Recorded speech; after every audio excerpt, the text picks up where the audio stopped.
Hey everybody, it's GoblinX, and welcome back to another premiere draft of Modern Horizons 3. Without further ado, let's get into the pack one pick one, and this is one of the most awkward pack one pick ones I think I've pretty much ever seen. Flare of Denial's like okay-ish. There's a couple fun combos if you have really expendable blue creatures, but it's not a super high pick. Then these uncommons are pretty dirtily just role fillers for the right decks. None of the mono-colored cards are really that good, so that leads us to taking a very narrow, very specific two-color card right off the bat. And the strongest one of those is still just a common here at the Conduit Goblin. So pretty awkward opening pack, but a really powerful pick too. We get past Nadu, Winged Wisdom. This card is busted, 3 mana for a 3/4 flyer. Already a very good stat line and limited, and if your opponent tries to kill it with any targeted removal, you get to draw a card no matter what. If you are playing your own cards that can target anything on your board, then you get to draw even more cards off of it and go completely crazy. So while it is awkwardly completely far away from our first pick, it is certainly the best card in the pack. It's worth taking over like just a decent card for Boros aggro, which would have been like the Unstable Amulet to go with the Conduit Goblin. And now for pick 3, we see basically nothing out of green or blue, so we just take another decent card to go with the Conduit Goblin of the Proud Pack Rhino. The Mog Mob can be decent as well, but you need a really good mana base to support that card. Could also go for the Imskir Iron Eater. You gotta be deep into an Affinity for Artifacts deck for this, so it's super narrow, but pretty powerful for a very dedicated like Rakdos artifact deck. My problem with taking Iron Eater would be that like then we've got one card towards green blue, one card towards Boros, one card towards Rakdos, and absolutely zero overlap anywhere. I think I just take Rhino. Pick number 4, we see a nice late Galvanic Discharge. Well, pick 4 is not that late, but still, this is one of the best commons in the format. It's really efficient removal, and it's particularly good in energy color pairs like Boros. So I'm pretty happy with Galvanic Discharge here over Hexgold Slith. The only other thing for us would be Demon Inferior and Malevolent Rumble, both being decent options towards the blue-green deck. The Rumble helping us dig for Nadu, and the Demon Inferior just buying us some time. As a tempo removal play, boom. Pick 5, Conduit Goblin. Very happy to take that. Horrific Assault would have been the decent option for a Nadu deck. Actually, a very good option for a Nadu deck since you are targeting your own creature to trigger that ability. So yeah, we could have glued ourselves to our Conduit Goblin or glued ourselves to our Nadu in this draft pot, it looks like, and either way it would have worked out fine. There's Nightshade Dryad for the Nadu deck, and Thriving Skyclaw for the Boros. You know, maybe a Skyclaw's a fillery enough finisher to just take like Nightshade Dryad over it. There's not a ton of room for 4-drops, and there's another common 4-drop in Boros that's way better.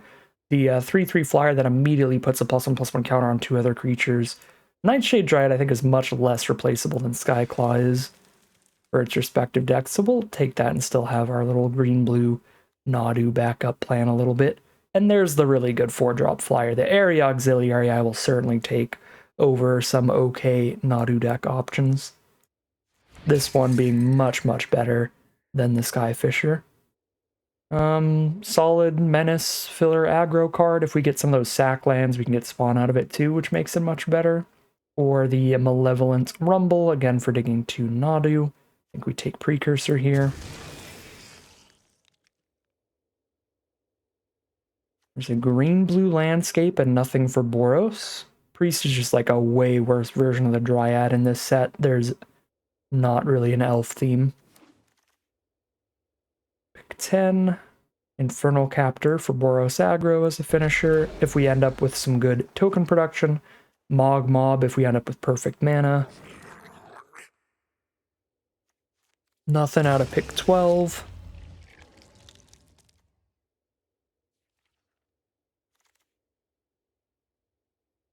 Another green-blue landscape for pick 13. Last pick Cranial Ram. We want to just pivot and become the full-on Rakdos artifact deck. That is certainly a possibility.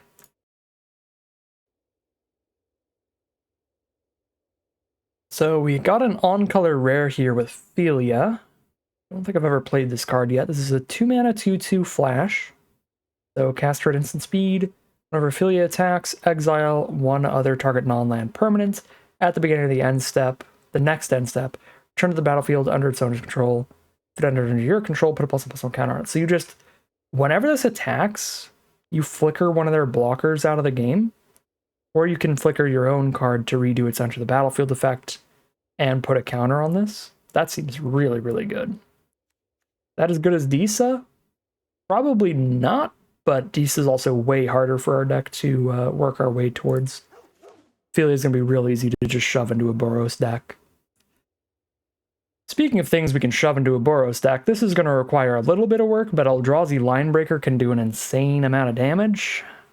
Even if you only have the Linebreaker as your one Eldrazi, giving something +1/+0 haste every turn is really, really good. It gives itself +1/+0 haste. So it's a 3-mana 4/3 trample haste with upside, which is wild. The one downside to it is the mana cost is difficult. You need to play some colorless lands in your deck, or you need to be in Eldrazi color pairs that can make a lot of spawn tokens. So for us in Boros, we need a bunch of colorless lands, but it's going to be worth it. This card is very powerful. We'll take that. We'd love to wheel a Charge Bug or a Zealot, or the Reclamation, a very fun and powerful rare to play around with. But not quite as good as the Linebreaker. Now we're on double Linebreaker, 2 in a row, baby. Yeah, we're going to take on-color landscapes like Shattered Landscape very highly now that we have double Linebreaker. Pick 4, this is an off-color landscape, sadly. But there is a Galvanic Discharge in this pack, so there's still excellent on-color stuff. Pick 5, this is an off-color landscape.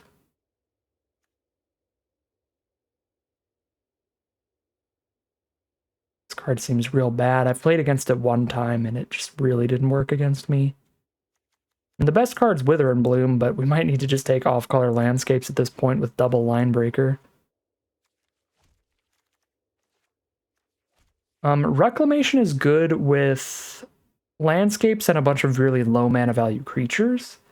But a Johnny Fells the Godsire is just like really consistently good, getting your opponent's big Eldrazi out of the way and getting more power onto the board. So the consistently good card of the fun build around rare you get to play with less often.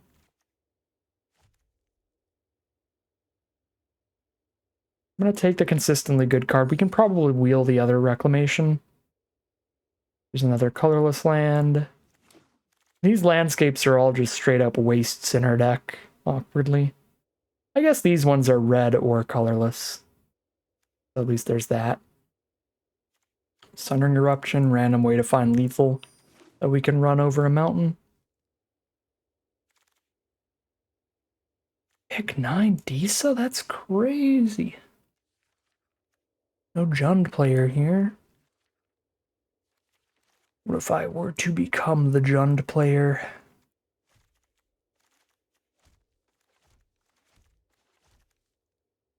Make these landscapes better. But it's a lot of good white cards I'm cutting. But then Linebreaker is easier to cast too, because we get access to more spawn production. I don't know. Neither of these are good for the Jund deck, so we just take Zealot. Mog Mobs are basically impossible to cast for us. The Solar Transformer is going to help us out either way. When we have 2 Linebreakers in the deck, we'll run this in Boros. And we would definitely run it in Jund, because it's also mana ramp there, off of the energy, for whatever color we need towards Disa. There's a Tusker towards the Jund deck. That would be fine. So, I guess our Boros pile versus our Jund pile, we've got a lot more cards towards Boros. And we have a rare that's probably close to as good as Disa, right? Because the Philia is just so cheap.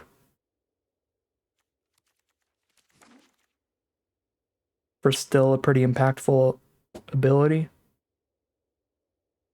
This is an easy amped raptor that goes into our deck no matter what. Yeah, Boros also gives us a better curve. We get the 1 Dryad towards Jund, but in Boros we have 2 Conduit Goblins and Ophelia. That area auxiliary is kind of a huge deal, even if it's not like a rare or anything, it's still a really good card. I think our Boros build still looks better than a Jund pivot here. We didn't wheel any reclamations, so I could take this one really highly, but it's also a very good 2-drop, but I only have 4 2-mana creatures right now, and we want to be pretty aggressive in Boros. I think I'm going to take the good 2-drop here.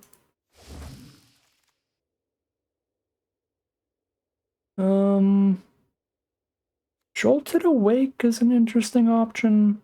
With double Line Breaker, if we have 1 energy sitting around, we can get those back using that 1 energy and the 2 that the Jolted Awake gives us. I don't feel like it should get picked super highly though, so I would rather take another 2-drop creature to get curving out with. We'll take the Evangel here.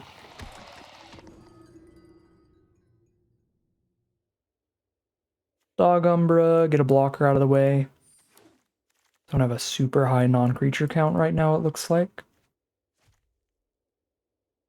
Another Proud Pack Rhino, because we're not doing super crazy on energy production towards the Ironworks. Ooh, are we doing good enough on energy production for Aether Revolts? 1, 2, 3, 4, 5, 6, 7, 8. 8 cards in the deck that turn into removal spells with this. Pretty decent. But I have to take it over another discharge that's super consistent. I'm just going to take another discharge. That's always going to do something, whereas the Aether Revolt's only going to do something if I have the Aether Revolt. I have the time to cast a spell that doesn't do anything the turn I play it, and then also have more energy spells after I cast that. That's a fine 4-drop. Fill out the curve.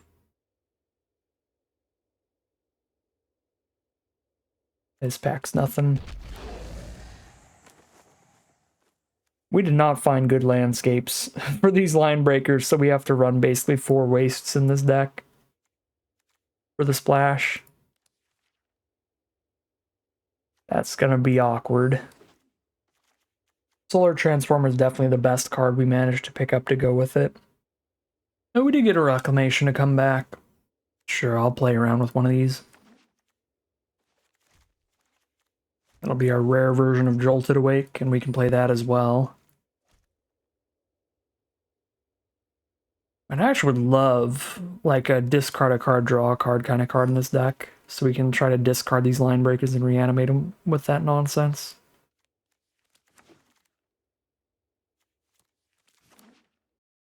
Alright, we're on 44 cards here. We have a spell land. We're not very high curve. So let's cut a land. I'm going to cut one of these pure colorless sources. And I still have 4 between Transformer and 3 landscapes. And then we drop a Captor at the top end, the Mog Mob that's basically impossible to cast. The Precursor has very little synergy. There's only 2 of these landscapes that I can even choose to sacrifice. The Foreboding landscape literally doesn't do anything but colorless. Yeah, so Precursor isn't going to do anything.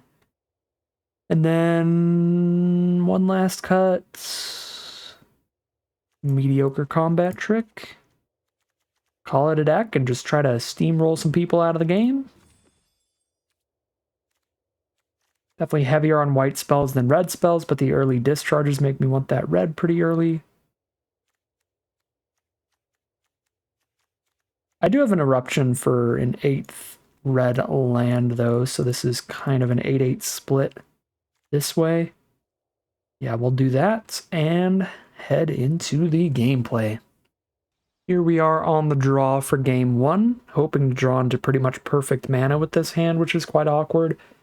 Any land draw gives us the Proud Pack Rhino, and then if that dies, we can reclaim it, but we need a red source to have access to removal. We need a red and a colorless Swords Line Breaker, so it's almost already a mulligan without the right land draws. But we're on the draw, and if we draw perfectly, the hand's pretty strong. I think I still take the mulligan, though. There's just a lot that can easily go wrong. This is much better. Conduit Goblin into Linebreaker no matter what.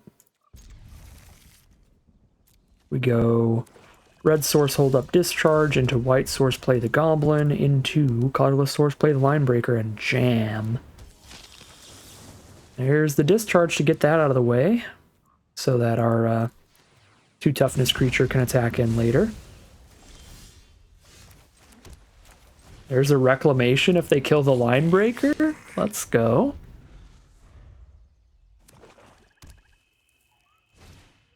Dreadmobile with nothing to crew it. This is going to be big damage this turn. Linebreaker's already going to have haste, but I have so much energy that I think I spend the extra energy just for 1 more damage. I'll turn 1 energy into 1 more damage to their face. Obstinate Gargoyle. Okay.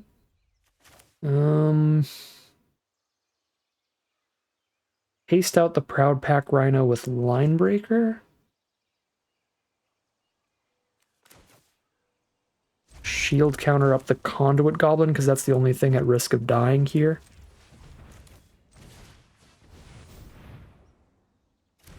Oh, I guess they can crew the Dreadmobile.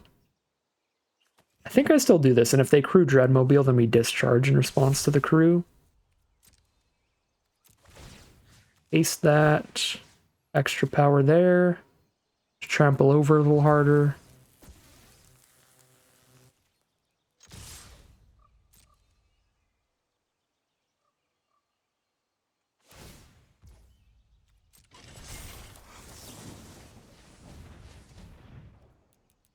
Alright, put them to 3 life.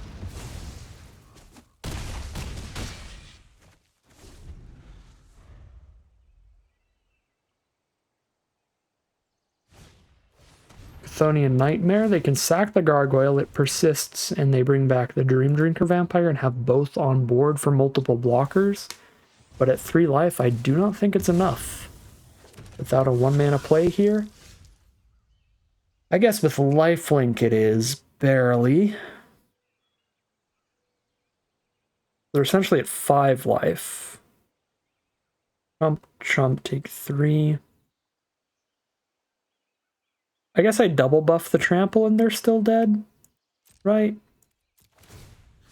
I think they're still dead if I do this because of trample.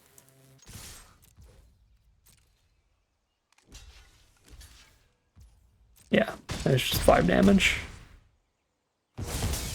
Cool. That was just Eldrazi Linebreaker being totally busted, but we'll take it. Alright, here we are on the draw for game number 2. Very, very solid hand here. Do I Philia first? When Philia attacks, exile 1 of their non-land. Any of the next end step return to the battlefield, put a counter on this. So, flash this in. That's when Philia attacks, though, right? So I just Conduit Goblin, then I haste Philia out. Right? I don't know, we'll see. I feel like that's probably the line. Actually, hasting out Nyxborn Unicorn's insane, too. We might just be hanging on to this for a while. So if I haste out the Nyxborn Unicorn, I Mentor onto the Conduit Goblin. It's a big deal. At this rate, they might just have the burn to kill the Goblin, so flashing in to get around burns an option.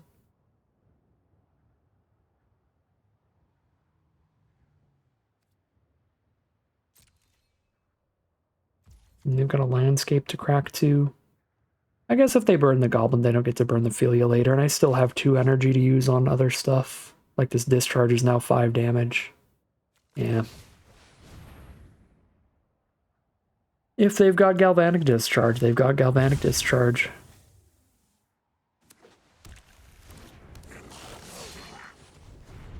And they do not. And it is a Boros Mirror. Although they're red, white, and black, and they've got a Cursed Marauder. Sure, we'll trade 2 drops, except mine left some energy behind.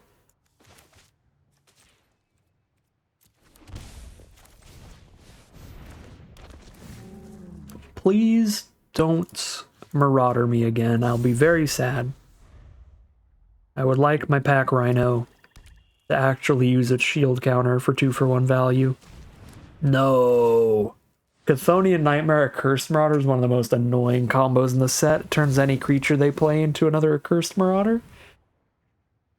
I mean, they need card draw to go with it, or they're insanely far behind, because otherwise it's just like every time they top deck a creature, they're going to 1-for-1 trade it off when I'm already like 5 cards ahead here. 4 cards ahead, I guess. Yeah, it's costing them a card every time they do this. Jolted Awake. Well, there we go. So I can jolt. I don't have a double white. That's actually a massive deal. I was going to say I could awaken the Conduit Goblin, drop a 2-drop, and haste that out alongside it, but I can't play anything alongside whatever I jolt right now, so it might be better to just play a Unicorn, period. Play Ophelia here? What if I do this and then I Jolt Awake a Proud Pack Rhino for a shield counter on Ophelia, attack with Ophelia, flicker the Rhino, shield counter that as well? And that doesn't get around a Cursed Marauder, so I guess it's not that good. I still think flashing in a creature seems decent, though. Against this whole Chthonian Nightmare combo thing they've got rolling out. Cool.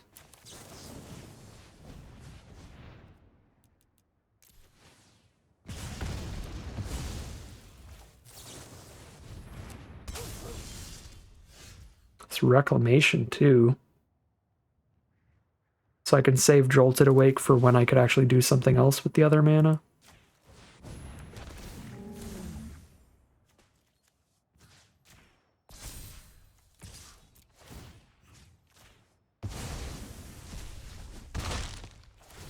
I guess I might actually want to proliferate here.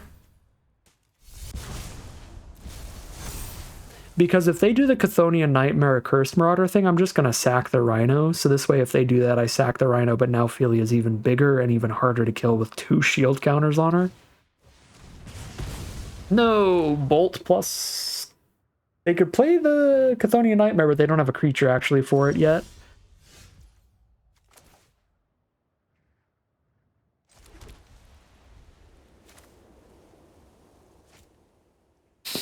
This is so dumb, but it's so funny. I'm just gonna keep picking up the Rhino.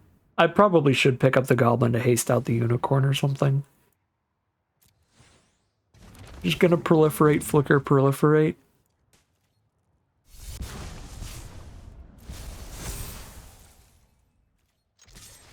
The most shielded up Ophelia of all time.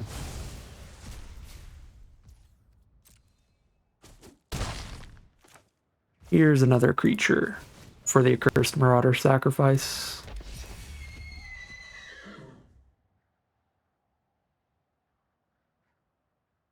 It's gonna be the 4th shield counter.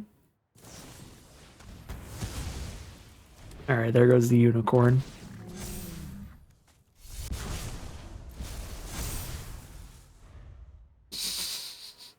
This is incredible. I like this combo. Yeah, they're done. It's 10 damage on board. I also hit the 5th land for the Reclamation recast, so we were going to get 2 more creatures back. That was probably like the best hand I've ever drawn against the Chthonian Nightmare Accursed Marauder combo. There's some hands I've had that would just get crushed by it, but with this deck, with that hand, that is a real nasty response. Just so much graveyard recursion with the Jolted Awake and the Reclamation and stuff to make sure that we just remain ahead on cards through all the Accursed Marauder 1-for-1 trades. And then obviously Ophelia just being busted.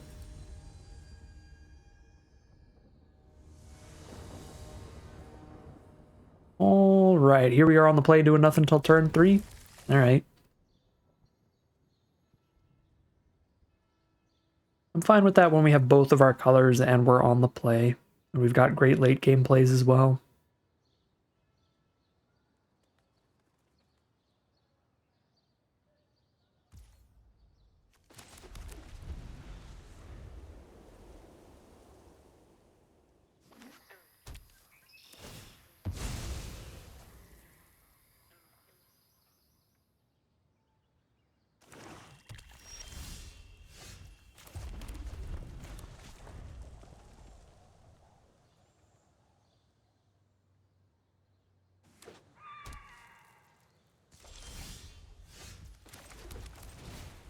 we're gonna get got by the -3/-3 removal spell here, but we have literally no other options of what to play, so can't do anything about that. I guess I could shield counter one of my lands if I'm that certain that the Rhino is gonna die here, but there's only one card in the format that shield countering a land would stop. Like, it's a very, very rare occasion they're going to try to use land destruction. Slightly more likely they don't have the -3/-3 thing to ruin our shield counter. Rhino play.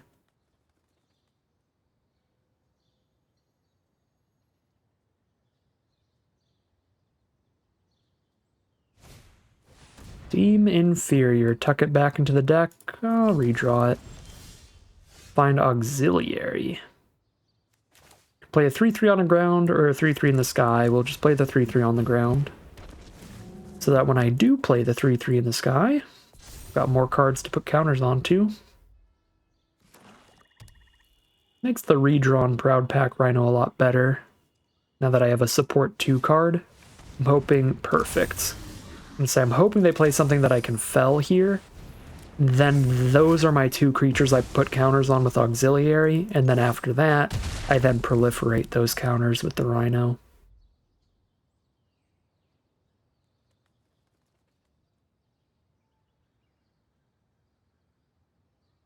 If we hit a land here, it's also a perfect curve out. We can auxiliary and hold up Dog Umbra.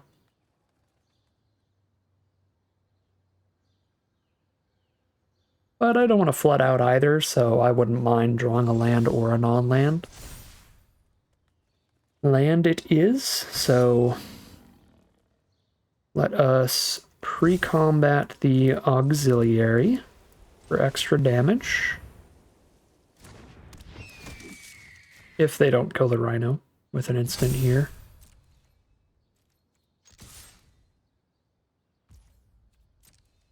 But it would have to be something that kills it through a shield counter. And they do not have something like that. They're down to 13. And the Proud Pack Rhino proliferate's going to be fantastic. Never mind. It's the frickin' stupid powerful Toxic Deluge board wipe, and that is super frustrating. Enchanted creature would be destroyed instead. Remove all damage from it and destroy this aura. So that doesn't work against -X/-X. It's basically the same thing as a shield counter, just doesn't work against it. Alright, get 4/1 by the Mega Bomb and lose, nerd. Pretty much.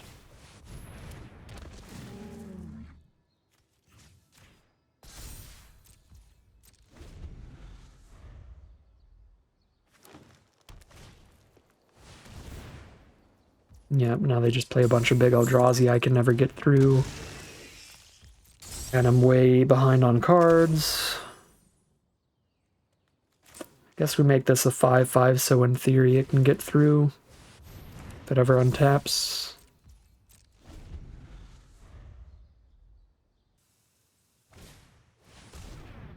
Demon Fear, the Unicorn.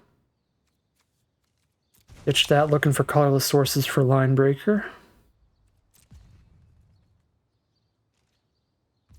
Pass turn, let's shut off the blocks.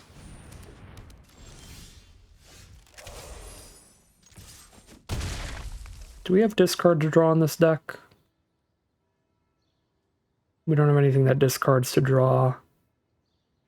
But they could have the thing that makes me discard a card. The flying familiar thing.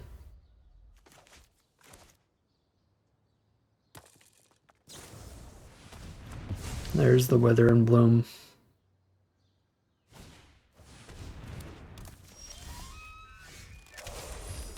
Rip.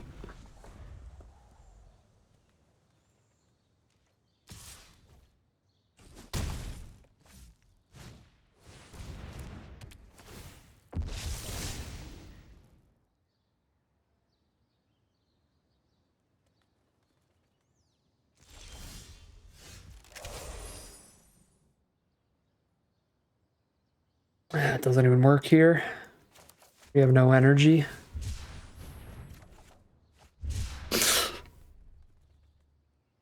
Arena's got them jokes. There's the energy. One One turn later if I just held on to that.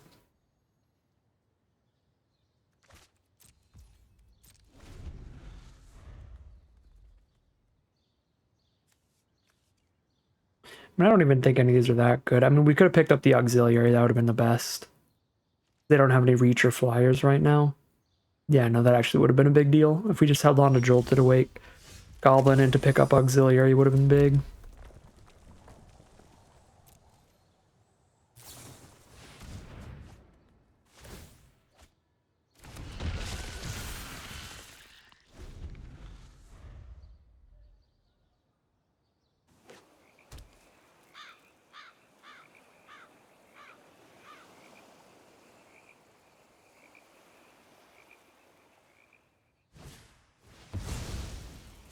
All right.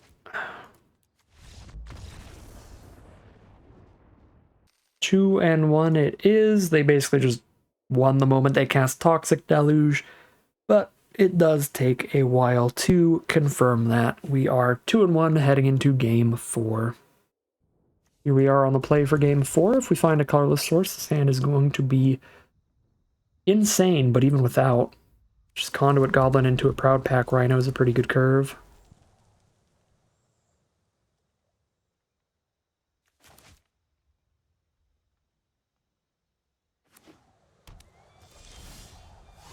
Slith.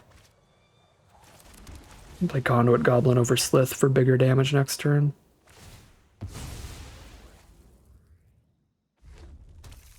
Red source from our opponent. Here comes Burn. Boros Mirror. No burn. A Smelted Charge Bug, which holds off the Conduit Goblin. Does not hold off a Proud Pack Rhino, though. They wish to trade a Charge Bug into a shield counter. They got it.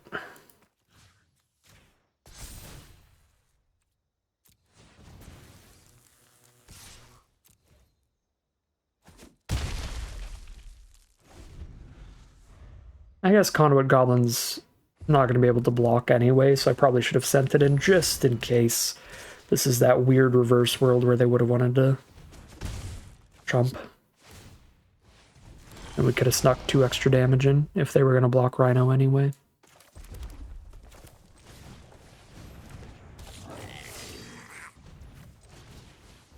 Huge turn here.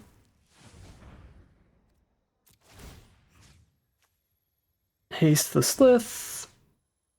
Buff this Rhino, or buff this Goblin.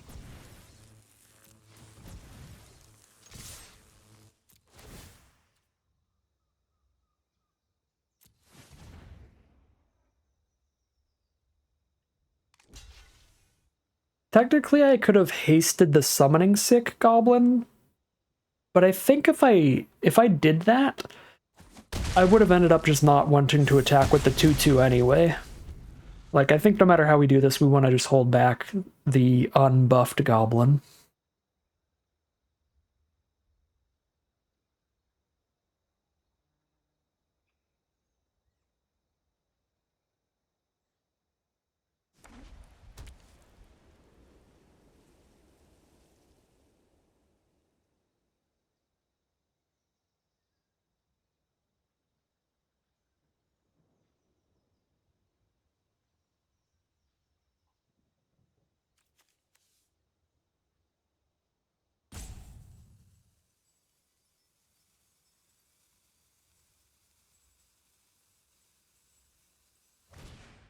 Spell the Unworthy.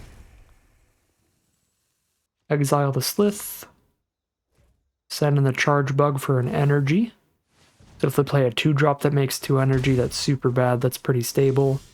But they don't, and we hit the colorless source for the Line Breaker. 1, 2, 3, 4, 5, 6, 7, 8, 9. I can go for lethal here, but then I don't have haste on my next creature. I think I'm supposed to go for it and make them have the removal here.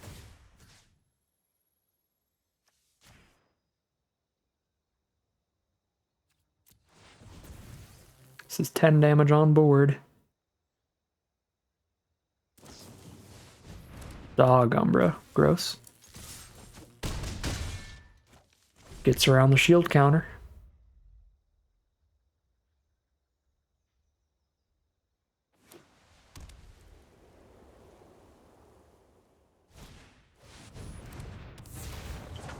Pinnacle Monk. Return the Expel. 5 toughness on their board. Well, at least I can crack this landscape.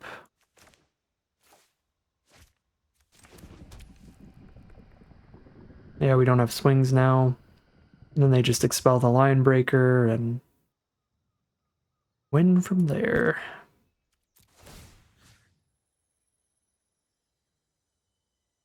Conduit Goblin trades into Pinnacle Monk. Expel trades into Line Breaker. We are nowhere from there.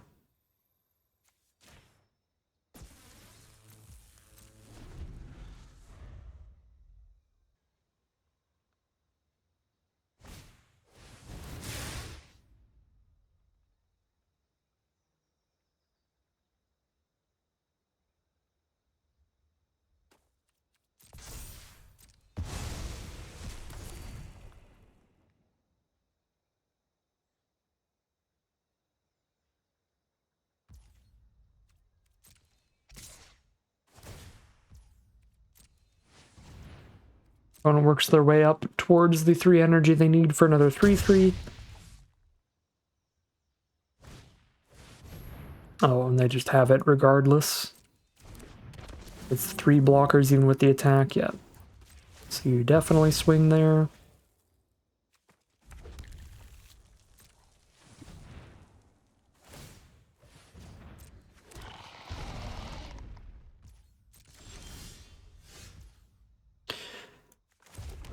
Man.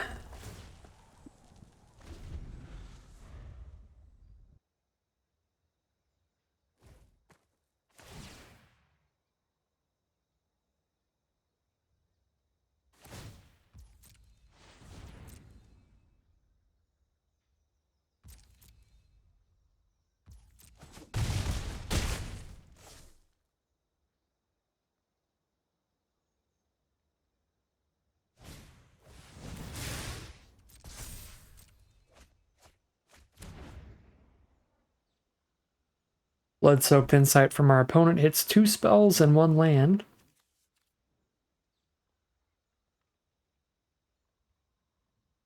Those were a couple top decks we could have hit. They're not incredibly relevant at this point. Not the worst exiles for us. I mean, they're definitely relevant for our opponent to use against us. I just mean, like, drawing Discharge wouldn't have been that good at this point. Drawing the Eruption still would have been pretty scary. Would have been able to get just surprise lethal out of nowhere, potentially.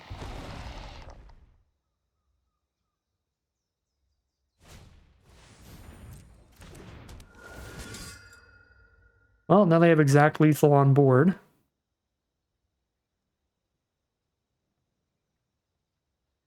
And we have pretty much nothing we can top deck for lethal at this point. Our opponent makes it more likely that we top deck something, though. I'll take that. Nope. I mean, I can stop lethal, go to 3 against a wide board. Yeah. Cannot win the game if you don't find the follow-through, if you just flood after the early damage. Massive bummer of an ending on that one. And we are 2-2 heading into game 5. All right, here we are on the play for game number 5. We got some early removal, some late removal, and 1 big threat. Try to put in some work. So we'll keep.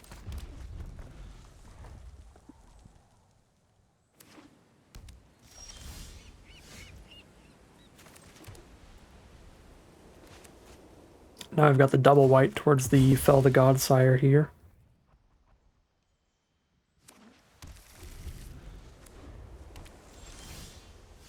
Proud Pack Rhino is the draw. Just line break here. Unless they have exactly the 1 common counterspell in the format, this is the better play. So they have exactly the 1 counterspell in the format for 2. I guess there's the uncommon, but that thing is not main deckable.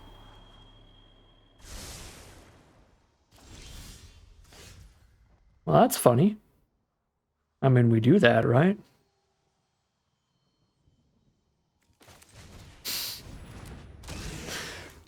That is humorous. Probably the best draw on the deck.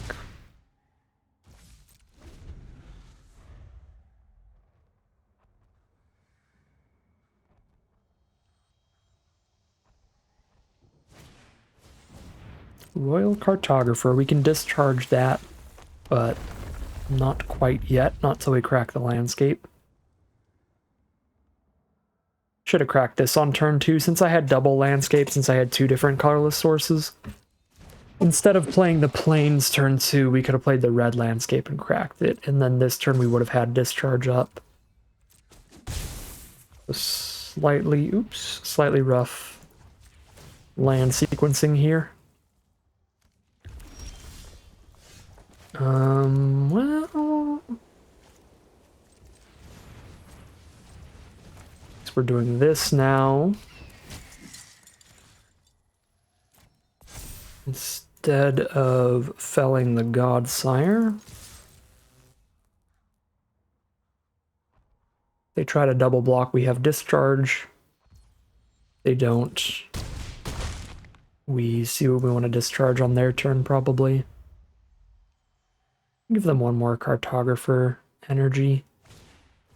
Static prison. That's disappointing. We're probably discharging cartographer because we can fell the Evangel.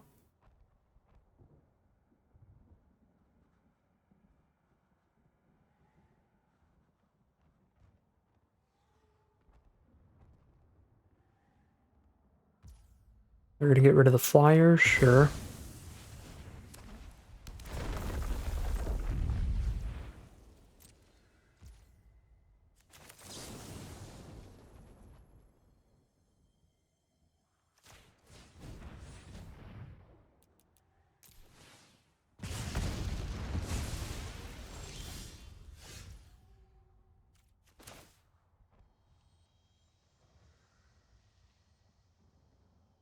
Haste out the Rhino, but they can double block Linebreaker if I don't clear a path here.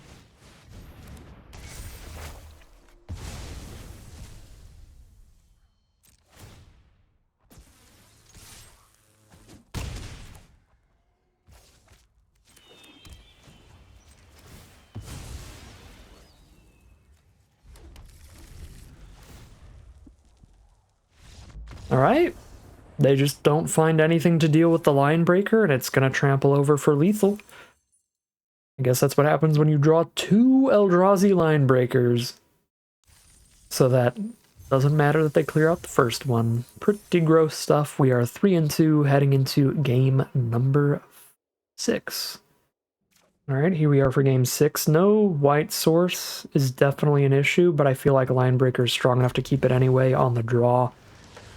We're on the draw towards extra white mana, so it shouldn't be that hard to find it in the first, like, 3 or 4 draw steps. I don't need to find it till the 4th draw, actually, because I can play Linebreaker turn 3. So I feel like this is really reasonable. And because I've got multiple landscapes, I can crack one of them to make it less likely to just top deck another red.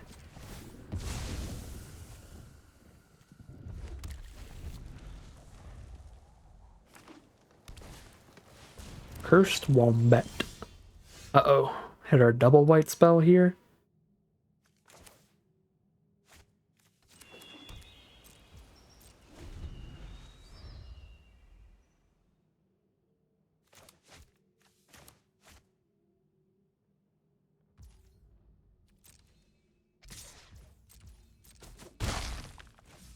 We're down to 18.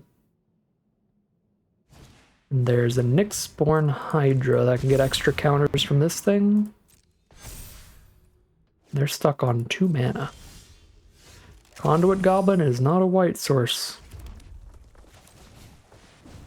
Let's do some racing. They're down to 16, we're at 18, but they're going to crack back for 4 at minimum. And they top decked their third land.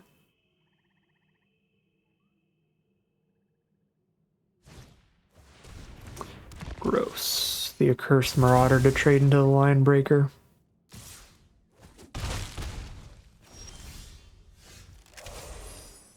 Alright, no white sources in the top 4. Should I have paid 3 to play a 3/3 here? Yeah, I should have. My bad. Then the 3/3 holds back the Hydra, so we would have spent 3 life to stop 2 damage, but permanently have a 3/3. It would have been worth it. Take 1 more damage for the turn, because it's going to take Wombat damage no matter what, since they have the Adapt mana most likely.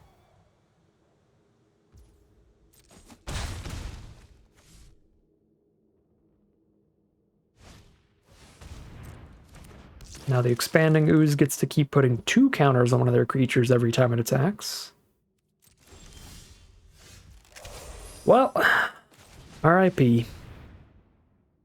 I don't think this keep was that unreasonable on the draw.